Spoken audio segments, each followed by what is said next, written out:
नमस्कार, मैं जनप्रता शिवम गौतम। बड़ी खबर आ रही है नेवी को लेकर। भारतीय नौसेना ने अपने दूसरे एयरक्राफ्ट कैरियर जो कि भारतीय नौसेना में शामिल होना है, विक्रांत आईएनएस विक्रांत का सफल बेसिन परीक्षण कर लिया है। दरअसल कोई भी एयरक्राफ्ट कैरियर के 3 परीक्षण होते हैं। एक हार्बर परीक्षण होता है, हार्बर टेस्ट होता है, उसके बाद बेसिन टेस्ट होता है और उसके बाद उसको कमीशन किया जाता है, यानी कि सी में उतार दिया जाता है। सी में टेस्ट होते हैं और वो पूरी तरीके से नौसेना में शामिल हो जाता है। अब आईएनएस विक्रांत के कमीशन होने का समय जल्दी आ सकता है, इसकी पूरी उम्मीद है। अगले साल में इसको कमीशन किया जा सकता है, यानी कि आधिकारिक तौर पर इसको नौसेना में शामिल कर लिया जाएगा। इसको बनाने में करीब 11 साल का समय लगा है और कोची की जो शिपयार्ड फैक्ट्री है जो भारतीय नौसेना की है, उसमें इसको तैयार किया गया है। भारत के पास अभी आईएनएस विक्रमादित्य के तौर पर एक एयरक्राफ्ट कैरियर है, जबकि आईएनएस विक्रांत इसका दूसरा एयरक्राफ्ट कैरियर होगा। उससे पहले जो एयरक्राफ्ट कैरियर थे वो रिटायर हो चुके हैं। और अगर चीन की बात की जाए तो चीन के पास पहले से ही 2 एयरक्राफ्ट कैरियर हैं। इसके बाद में भारतीय नौसेना की ताकत बढ़ जाएगी और उसका जो 1 बैटल ग्रुप है वो 2 बैटल ग्रुप हो जाएंगे। और नौसेना की मांग ये है कि एक्सेप्टेंस ऑफ नेसेसिटी को देखते हुए अब भारत सरकार को नौसेना को तीसरा एयरक्राफ्ट कैरियर बनाने की भी अनुमति मिल जाए और उसका साधन भी मुहैया करा दिया जाए, जिसकी पूरी संभावना है कि मोदी सरकार इसको जल्द ही क्लियर कर देगी। क्योंकि जिस तरीके से प्रधानमंत्री मोदी की जो प्राथमिकता है वो भारतीय सेनाओं को मजबूत करने की है और इसीलिए सीडीएस का पद सृजित किया गया था। सीडीएस का पद सृजित होने से तीनों सेनाओं के बीच में तालमेल भी बना और यही वजह रही कि जम्मू कश्मीर के इलाकों में मार्कोस कमांडोज की भी तैनाती हुई। अगर बात की जाए आईएनएस विक्रांत की खासियतों की तो ये बहुत ज़्यादा आधुनिक सुविधाओं वाला एक एयरक्राफ्ट कैरियर है। इसकी जो लंबाई है वो 262 मीटर है, यानी कि करीब करीब ये 4.5 किलोमीटर से थोड़ा सा ज़्यादा है। और इसकी वजह यह है कि जब एयरक्राफ्ट कैरियर की लंबाई इसलिए ज़्यादा होती है क्योंकि उसी के ऊपर से हवाई जहाज़ों को उड़ान भरनी होती है। बात करें एयरक्राफ्ट कैरियर में के ऊपर कितने जहाज आ सकते हैं, 26 विमानों को और 10 हेलीकॉप्टर्स को इस पर खड़ा किया जा सकता है, उतारा जा सकता है। और उसके साथ साथ जब ये बैटल ग्रुप में शामिल होता है तो इसके साथ तमाम दूसरे जंगी जहाज शामिल होते हैं जो टॉर्पीडो जैसे मिसाइलों से लैस होते हैं और भी तमाम हेलीकॉप्टर्स वगैरह के साथ में एक पूरा का पूरा जो बेड़ा बनता है, इसे जंगी बेड़ा कहते हैं या जहाजी बेड़ा कहा जाता है, वो भारत के पास अब एक और दूसरा बेड़ा हो जाएगा। इस पूरे मामले में हम चीन के बराबर आ जाएंगे। हालांकि चीन अभी 2 जंगी जहाज जो एयरक्राफ्ट कैरियर है वो उनको बनाने की तैयारी कर रहा है और इसीलिए अब भारत सरकार की भी कोशिश है कि इस एयरक्राफ्ट कैरियर के कमीशन होने के बाद में तीसरे एयरक्राफ्ट कैरियर को बनाने का काम भी जल्दी शुरू कर दिया जाए। और उसका फायदा ये होगा कि इस एयरक्राफ्ट कैरियर की तैनाती बंगाल की खाड़ी में होगी। हिंद महासागर और बंगाल की खाड़ी में ये गश्त करेगा। दूसरी तरफ जो पहले से विक्रमादित्य है वो अब उसे बंगाल की खाड़ी, अरब सागर और हिंद महासागर तीनों जगह पर गश्त करने की जरूरत नहीं पड़ेगी। नौसेना ये चाहती है कि तीनों ही इलाकों में, यानी कि अरब सागर, बंगाल की खाड़ी और हिंद महासागर, तीनों जगह पर अलग अलग अगर हमारे पास जंगी बेड़े रहेंगे तो निश्चित तौर पर भारत की जो नौसेना की ताकत है वो दुनिया को दिखाई देगी, खासकर चीन को। क्योंकि चीन जिस तरीके से गीदड़ भभकियां देता रहा है और साउथ चाइना सी के अंदर भी भारत ने अपनी नौसेनाओं को भेजा था, अमेरिका की नौसेना के साथ युद्धाभ्यास किया था, उसके लिए भी भारत ने संदेश दे दिया है कि भारत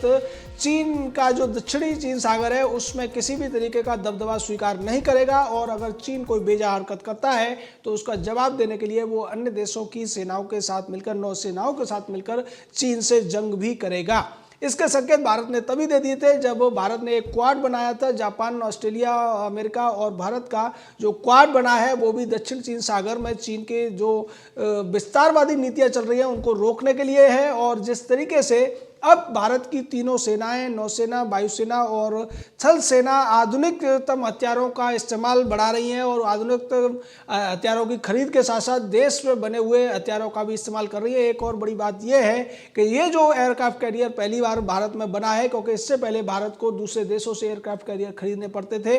जहाँ तक आईएनएस विक्रमादित्य का सवाल है वो तो रूस से खरीदा हुआ एयरक्राफ्ट कैरियर है और उससे पहले की स्थिति तो ये थी कि भारत सरकार उन एयरक्राफ्ट कैरियर्स को खरीदा करती थी जो दूसरे देशों की नौसेनाओं द्वारा रिटायर कर दिए जाते थे।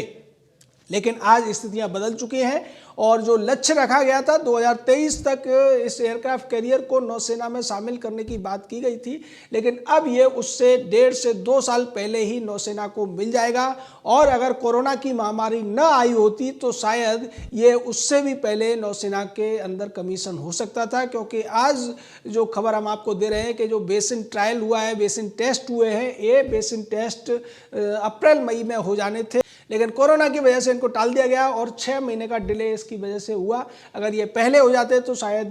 जो कमीशन के बाद में सी ट्रायल होता है, जिसमें एयरक्राफ्ट्स का भी लैंडिंग और अपलिफ्ट एसी के ऊपर से होता है, सीधे तौर पर टेक ऑफ और लैंडिंग का जो पूरा का पूरा सिस्टम है और दूसरी चीज़ें हैं वो पहले भी की जा सकती थी, लेकिन कोई बात नहीं, देर आए दुरुस्त आए। और अभी जो बेसिन टेस्ट हुआ है उसमें सारे इक्विपमेंट, सारे जो इसके हथियार होते हैं उनका इस्तेमाल होता है, लेकिन अभी तक एयरक्राफ्ट के टेस्ट का केवल जो एक प्रक्रिया है वो शुरू नहीं हुई है, वो अगले साल शुरू हो जाएगी और उसके बाद में इसको अगले साल के अंत में या उससे अगले साल के पहले तिमाही में इस पूरे के पूरे सिस्टम को नौसेना में शामिल कर दिया जाएगा। भारत की ताकत बढ़ेगी और साथ में इसके ऊपर जो जहाज़ शुरुआत में लगाए जाएंगे उनमें MiG-29 ध्रुव हेलीकॉप्टर और अमेरिका से जो नए हेलीकॉप्टर्स खरीदे जा रहे हैं उनकी तैनाती की इसमें पूरी संभावना है।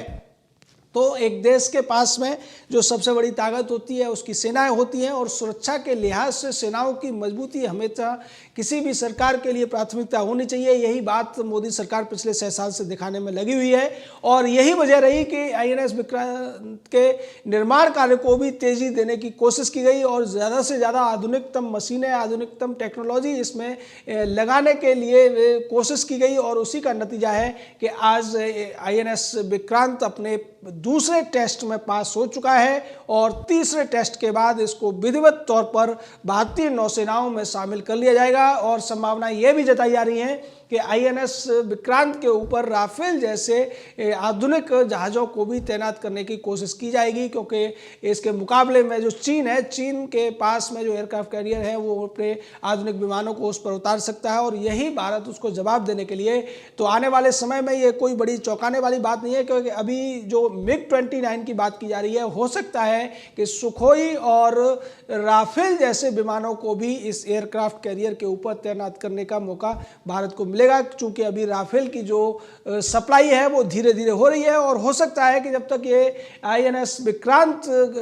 कमीशन होगा तब तक राफेल पूरी तरीके से भारत पहुंच चुके होंगे और उस स्थिति में हो सकता है और भी नए जो एयरक्राफ्ट्स के डील भारत सरकार करने वाली है, क्योंकि अभी जो वायुसेना की जो ज़रूरत है उसके हिसाब से अभी केवल 2 स्क्वाड्रन की खरीद हुई है, यानी 36 विमानों को खरीदा गया है। नौसेना के लिए भी आधुनिक विमानों की खरीद का प्रस्ताव सरकार के सामने है और सरकार इसमें बहुत ज़्यादा तेज़ी, बहुत ज़्यादा रुचि दिखा रही है। ये सबको पता है, क्योंकि सरकार की प्राथमिकता है राष्ट्र की सुरक्षा और राष्ट्र की सुरक्षा के साथ साथ जिस तरीके से चीन के साथ भारत के तनाव चल रहे हैं उसके बाद तो भारत सरकार ने इन सभी कामों में बहुत ज़्यादा तेज़ी दिखाना शुरू कर दिया है।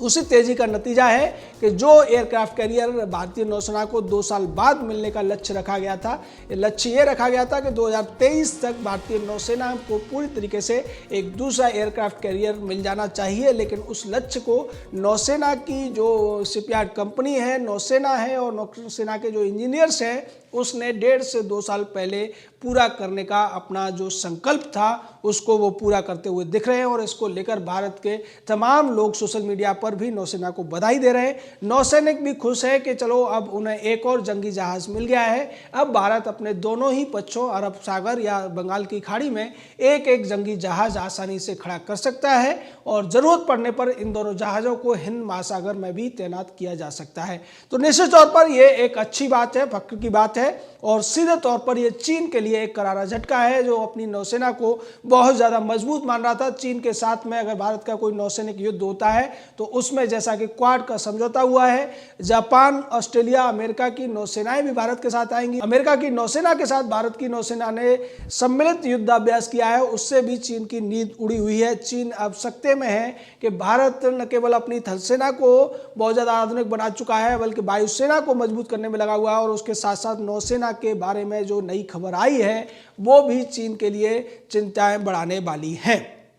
चीन की कोशिश हमेशा ये रहती है कि जो दक्षिण चीन सागर के जो देश हैं उनके ऊपर विस्तारवादी नीति चलाते हुए धीरे धीरे करके उनकी ज़मीनों को हड़पा जाए, उनके द्वीपों को हड़पा जाए और इसके माध्यम से वो पूरा का पूरा दक्षिण चीन सागर से जो विश्व व्यापार होता है उस पर कंट्रोल करना चाहता है, उस पर अपनी दादागिरी दिखाना चाहता है। यही वजह रही कि भारतीय नौसेना बार बार अमेरिका की नौसेना के साथ है। अमेरिका की नौसेना के 2 बेड़े पिछले कई महीनों से जो दक्षिण चीन सागर है उसमें तैनात हैं और ये इसलिए है कि चीन जो बेजा हरकतें कर रहा है, अपने पड़ोसी देशों को दबाने की जो नापाक हरकतें कर रहा है उसको दबाव दिया जा सके। ताइवान हो या फिर वियतनाम, इन देशों के साथ अमेरिका यही कोशिश करने में लगा हुआ है और बार बार अमेरिका की तरफ से चेतावनी दी गई और उसका एक प्रत्युत्तर या समर्थन भारत ने भी किया और भारत ने स्पष्ट तौर पर अंतर्राष्ट्रीय स्तर पर यह बता दिया है कि चीन की किसी भी प्रकार की दादागिरी या किसी भी प्रकार की जो